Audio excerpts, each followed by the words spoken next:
Being the first female mayor, pagkakataon nito para ipakita sa buong bansa na good governance works. Hindi lang siya isang abstract na konsepto. Pero ang mabuting pamamahala natatranslate sa better lives for the people. Yung pinaka-dream ko, yung pamamahala, taong bayan din yung makikinabang. Paano natin sisimulan ito? Maswerte kasi tayo kasi nung panahon ng asawa ko, nasimulan niya na magkaroon ng mechanisms. Maraming lessons, hindi enough na meron lang mekanismo.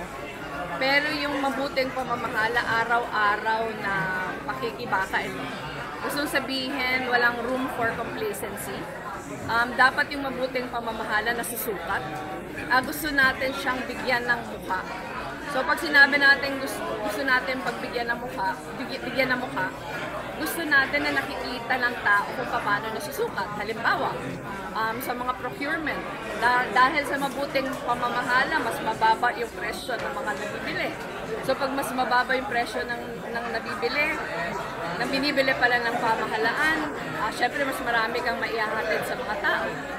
Yung mabuting pamamahala mapapakita sa better quality of education, better health services delivery.